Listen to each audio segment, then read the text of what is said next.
সিনেমার পর্দায় তিনি যখন আবির্ভূত হতেন, দর্শকের ঠোঁটে অনিবার্যভাবে এক চিলতে হাসি ফুটে উঠত। সেই হাসি ছিল অজান্তে, অবচেতনে। কারণ তিনি ছিলেন এমন এক অভিনেতা যাকে দেখলে হাসি আসে, অথচ বুঝে উঠতে সময় লাগে। কেন যেন মনটা হঠাৎ ভারী হয়ে যায়। হাসির আড়ালে এক অদ্ভুত বিষাদ, কৌতুকের ফাঁকে ফাঁকে জীবনের দীর্ঘশ্বাস। এই দ্বৈততার নামই ছিল তুলসী চক্রবর্তী।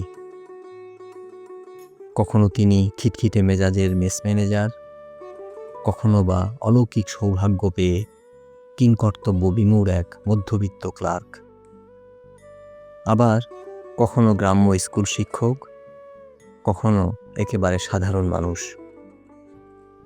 যার মুখে হাসি আছে অথচ চোখে জমে থাকে অনুচ্চারিত কান্না। কিন্তু এই হাসির আড়ালে যে মানুষটি ছিলেন, তিনি কি কখনো নিজে হেসে বেঁচেছিলেন?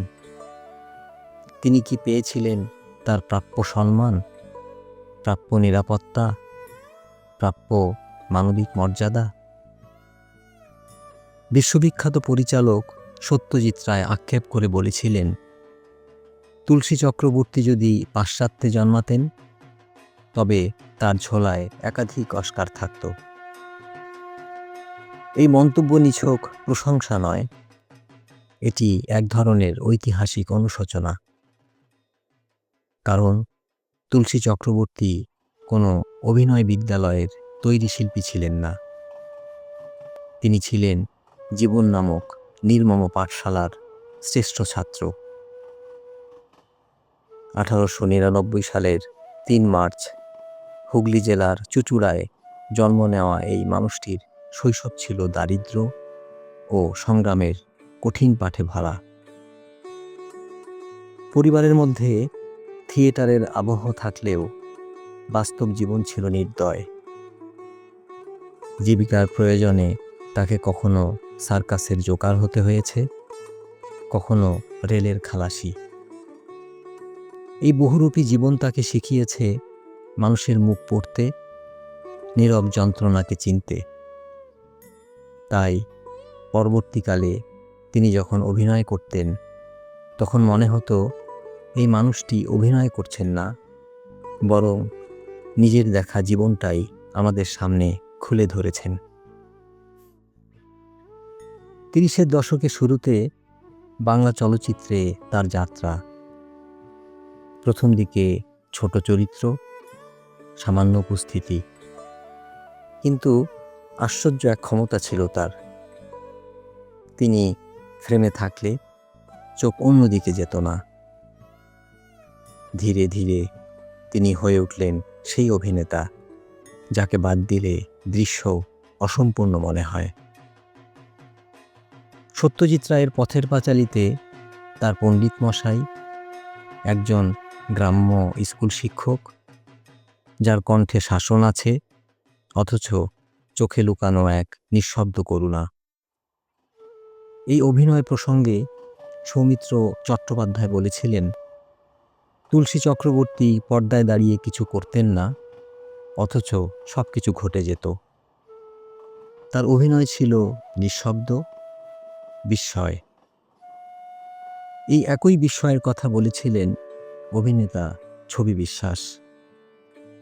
তিনি একবার মন্তব্য করেছিলেন, তুলসী চক্রবর্তীর অভিনয় দেখে বুঝেছি অভিনয় মানে সংলাপ নয়, অভিনয় মানে মানুষের ভেতরের সত্যকে নির্লজ্জভাবে সামনে এনে দেওয়া।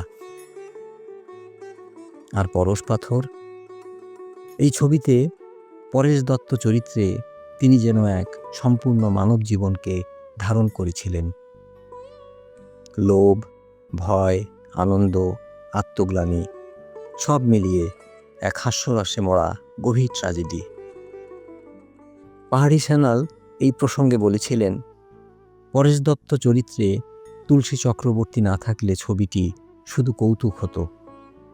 তিনি সেটিকে মানবিক ট্র্যাজেডিতে উন্নীত করেছিলেন। এই অসাধারণ ক্ষমতার কারণেই তিনি ছিলেন সহ অভিনেতাদের কাছে এক কঠিন মানদণ্ড। মহানায়ক উত্তম কুমার তাকে ডাকতেন স্নেহভরে তুলসীদা বলে। এক সাক্ষাৎকারে উত্তম কুমার বলেছিলেন, তুলসীদার পাশে অভিনয় করা মানে আয়নায় দাঁড়িয়ে নিজের সীমাবদ্ধতা দেখা। উনি থাকলে অভিনয় লুকানো যায় না।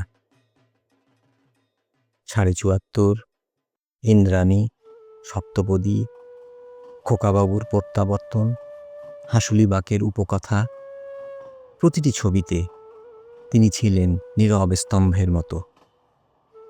গল্প তাকে কেন্দ্র করে না ঘুরলেও গল্পের প্রাণ যেন তার ভিতরেই বাস করত। তবু পর্দার এই আলো তার ব্যক্তিগত জীবনে কোনোদিন পৌঁছায়নি। হাওড়ার এক জরাজীর্ণ বাড়ি, লোকাল ট্রেনের প্রতিদিনের যাতায়াত, নির্লোভ ও সংযত জীবন, এই ছিল তার বাস্তবতা। তিনি কখনো পারিশ্রমিক নিয়ে দরদাম করেননি। প্রযোজক যা দিতেন তাই নিয়ে নীরবে ফিরে গেছেন। হয়তো বিশ্বাস করতেন শিল্পই তার আসল অর্জন। কিন্তু শিল্প শেষ বয়সে ঔষধ কিনে দেয় না। শিল্প একাকিত্ব ঘোচাতে পারে না।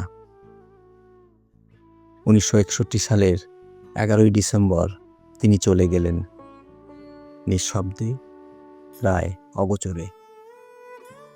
তার প্রয়াণের পর অভিনেতা বিকাশ রায় বলেছিলেন, তুলসী চক্রবর্তী ছিলেন এমন অভিনেতা যার কাছে আমরা সবাই ঋণী, অথচ জীবদ্দশায় তাকে সেই ঋণের মর্যাদা দেয়নি। মৃত্যুর পর মুক্তি পেয়েছিল তার অভিনীত ছবি। যেন তার কণ্ঠ থেমে যাওয়ার পরও তার শিল্প আমাদের প্রশ্ন করে চলল, আমরা কি তাকে চিনতে পেরেছিলাম? আমরা তাকে হাততালি দিয়েছি ঠিকই, কিন্তু তার হাতটা ধরার কথা ভুলে গিয়েছিলাম। আসুন এই ভিডিওটি শেয়ার করার মাধ্যমে এবং চ্যানেলটি সাবস্ক্রাইব করার মাধ্যমে আমরা অন্তত আজ স্বীকার করি যে তুলসী চক্রবর্তী কেবল একজন অভিনেতা ছিলেন না, তিনি ছিলেন অভিনয়ের এক রাজকীয় প্রতিষ্ঠান, যাকে আমরা রক্ষা করতে পারিনি।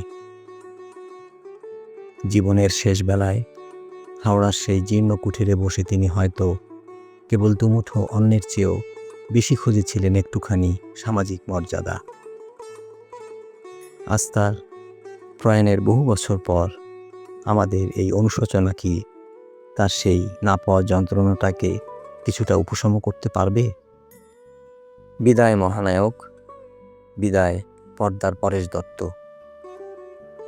ইতিহাস আপনাকে দেরিতে হলেও চিনবে, কারণ সত্যিকারের হীরা ধুলোর আড়ালে থাকলেও তার দ্যুতি কখনো কমে না। আপনি আমাদের শিখিয়ে গেছেন হাসির আড়ালে চোখের জলকে কিভাবে শৈল্পিক রূপ দিতে হয়। আপনার সেই জরাজীর্ণ ঘরের দেওয়ালে হয়তো আজও আপনার অতৃপ্ত আত্মার দীর্ঘশ্বাস মিশে আছে, কিন্তু আমাদের হৃদয়ের মণিকোঠায় আপনি চিরকাল আসীন থাকবেন তার রাজকীয় মহিমায়। রবীন্দ্রনাথ ঠাকুরের সেই কালজয়ী বাণীতেই তাই আপনাকে শ্রদ্ধা জানাই। মৃত্যু দিয়ে যে প্রাণের সৃষ্টি, মৃত্যু মুছে ফেলিবে তারে কেমন করে।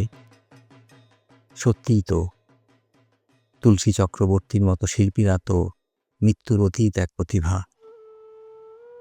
আমাদের চেতনার ভেতর, আমাদের স্বপ্নের ভেতর, আমাদের শিল্পের অন্দরমহলে আজও তিনি বেঁচে আছেন। তার পার্থিব দেহের বিনাশ হয়েছে ঠিকই, কিন্তু তার অক্ষয় সৃষ্টি মৃত্যুহীন। তিনি ছিলেন, আছেন এবং থাকবেন। তিনি থাকবেন বাঙালির শ্রেষ্ঠ শিল্পীদের তালিকায় এক উজ্জ্বল নক্ষত্র হয়ে। ধন্যবাদ সবাইকে।